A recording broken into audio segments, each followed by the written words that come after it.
Hey, I wanted to go live today and answer a couple questions. Um,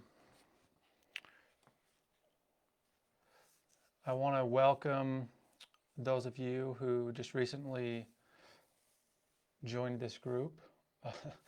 I have had a lot of groups over the years geared towards different things. Um, but at this point, I work specifically with families. And a lot of times, my training was rooted in addiction recovery, but that's only a portion of what we talk about. So today I wanted to answer this question that I had a phone call last week where someone said, I just wish I could get him to go to treatment. Now, a little bit of background on this person. This person has moved out of the house before. I believe it's a 30-year-old male who is living with their parents, working for the family company, and in and out of jail, in and out of, I think at times living on the streets or sleeping on somebody's couch. So there's a history there. It's been somewhat of a process. But at this point, things have kind of stabilized. There's been a little bit of jail time here and there. So the question is, how do you get someone to go to treatment that doesn't want to? And we call that resistant, right? They're resistant to treatment.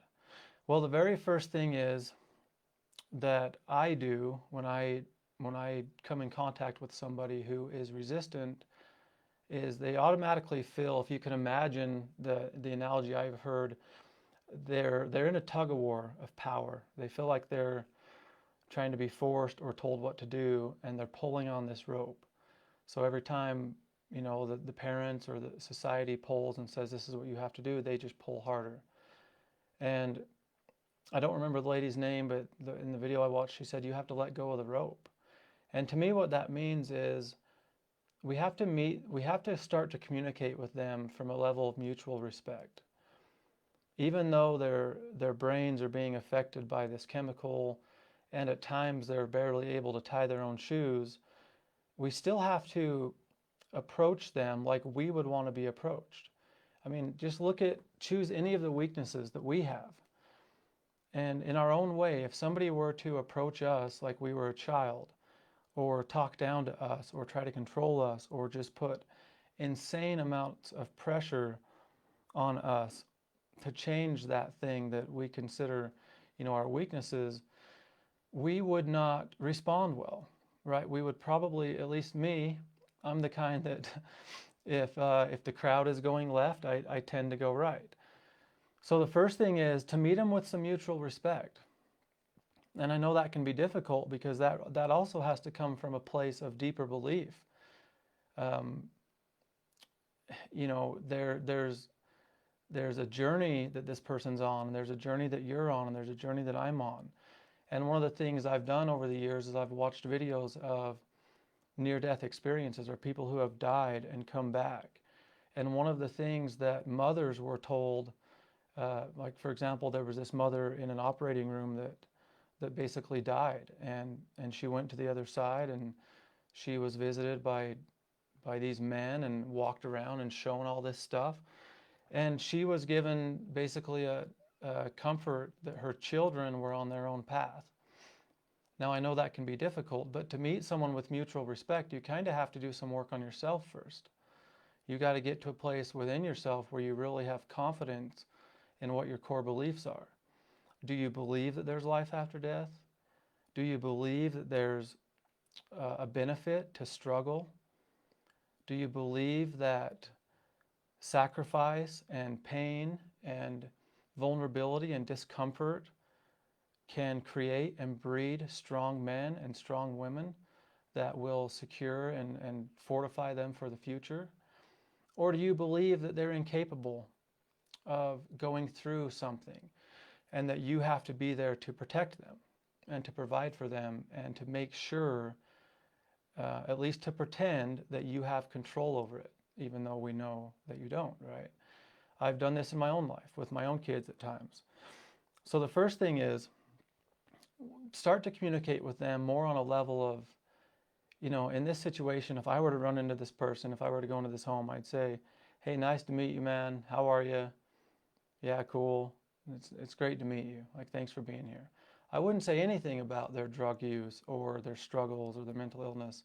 I would look at them just like me and say, yeah, this is another human that is going through a downturn, struggling, but within them is a fighting spirit. Within them is a child of God that is on a path that's an eternal path, and it's not up to me to control that.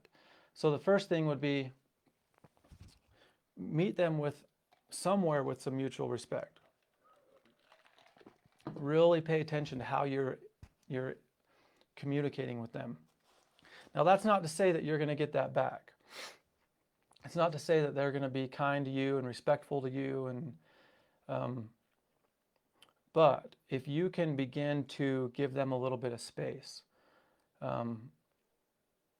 let them experience making their own decisions without always having to hear your opinion.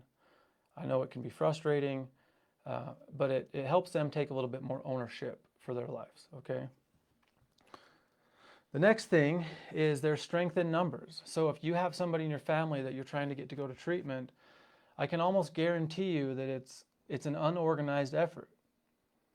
Almost without fail, it's an unorganized effort. There's probably one or two people, maybe a dad or a brother or a mom, who speaks with this person, does 80% of the communication when it comes to trying to help this person get clean or make decisions. And that's just not enough. The nature of addiction, the cravings, the manipulation, the emotional baggage, the give and take, it's not enough. One person trying to communicate with someone is outnumbered. It's the drug and the person against the mom or against the dad. And even though a lot of families are talking, right? Like in my family, I would call my brother, and my brother would call my sister, and my sister would call my mom, and my mom would talk to my dad when he got home from work. And sometimes we'd talk to the neighbors or a church leader. So everyone's talking, but the addiction doesn't see any force.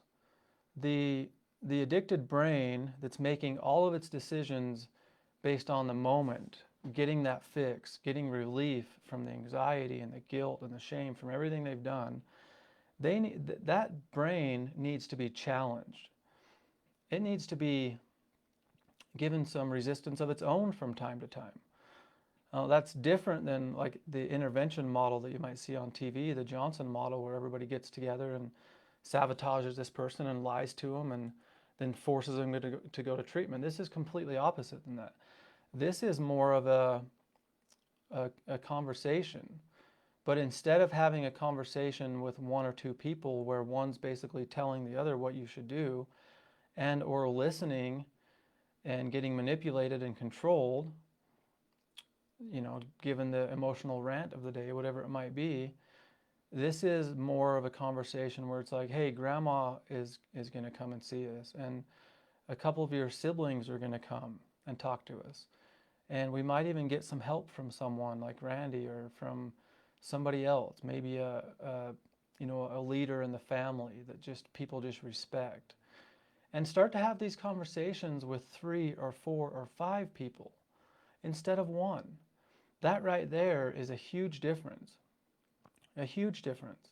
I mean, right now there's a family that I'm thinking about that we have 5 or 6 people that we're meeting every week, and those 5 or 6 people are super powerful because they're starting to work together to make some of these decisions where before these decisions were being made by 1 or 2 people. It's really difficult to break down the resistance of an addiction if one person, no matter who it is, if one person's making the decisions for the family, or even 2. It's super difficult. So it's up to you to decide with your family where you want to draw those lines and where you want to test the boundaries on people's personal space and when it's their business and when it's not to get involved. But I can promise you one thing, that there's strength in numbers, and your family, I always say if there was a major natural disaster, it would be crazy how fast we would mobilize When there's a death in the family, people mobilize so quickly.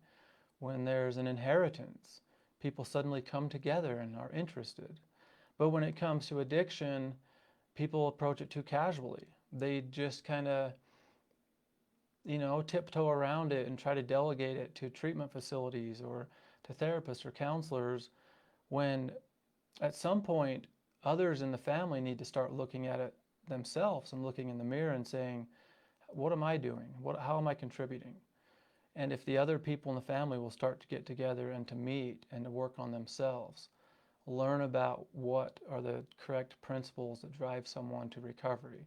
How do you support someone in recovery? How do you support each other if there's nothing you can do and someone's going to go hurt themselves or, go make horrible choices, but that's what they want to do? How do you support each other and just find peace in that moment and in that space, knowing that you have no control over that? Again, for me, that comes back to, what are your beliefs? I believe that everyone needs to be enabled. Every single person needs to be enabled. But for me, my parents enabled me at times, but at the times that I really needed it, God enabled me. The universe, the laws that govern this land, they will step in and they will enable people when it's in their best interest, when the timing is right and when all the pieces are in place. We don't always do that. We don't always get it right.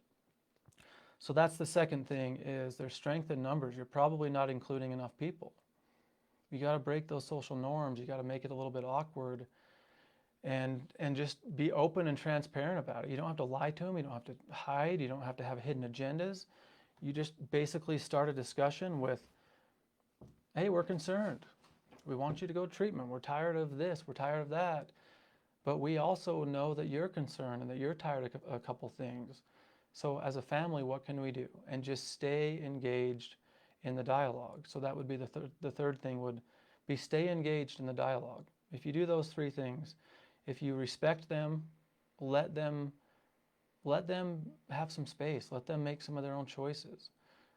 Now you can make your own choices based on what they want to do as far as where they live and how much money you give them, and if they drive your car and if you pay their phone payment. And I know that these things can be difficult, like if there's grandchildren involved. But at the end of the day, what we're doing is not really working. So we got to try something different. So give them some mutual respect. Get more people involved. There's not enough people. I can almost guarantee you there's not a united front that shows solidarity and unity and strength that at least gets the addicted brain thinking, oh man, these guys they're talking. It's kind of hard to manipulate a group, right? So that would be the second thing, is strength in numbers. And the third would be, stay engaged in the conversation and in the process. Keep coming back to it. Keep supporting each other. Keep creating plans. Keep believing. Keep hoping. Because at the end of the day, families are super powerful. They're super resilient. If you were to go back through your family history and look at what some of the things have happened that you guys have gone through, this is something that you can overcome. This is something that you can work together to find healing and comfort in. In fact, this might be a gift to your family. This to me, when I get a call and someone says, "Hey, you need to come in because you need to meet with so and so," I just see the person who's, at the highest risk or using as the check engine light. That's the check engine light. The family is the car. We're there to work on the car. We need to run the diagnosis. We need to check the tires and meet with everybody and see, hey, where are we? What's happening here? But if it wasn't for the check engine light, we wouldn't have an opportunity to make some of these changes. So that's not to say that any one person's responsible. Everyone plays a part. Even those who you don't think play a part, play a part. Everybody in your family has created the system that you now function within. Every single one have either contributed to it or allowed it, which is the same as contributing. So if you have someone you're wanting them to go to treatment, they're resistant, those are the three things that I would recommend. I have a manual that I go through this stuff. I have a monthly subscription meeting every Tuesday at 4:30, 4 o'clock, that I allow people to come as a guest for 1 week. And then if it's something that you're interested in, I can walk your family through basically all of the steps, everything from daily communication to how to organize your first family meeting, to what do you talk about, treatment options, all of it. So if it's something you're interested in, send me a message or leave me a comment. I can get you that information. And in the meantime, stay engaged. Do something for yourself today, and keep fighting, because it's worth it. So thank you. We'll see you next time.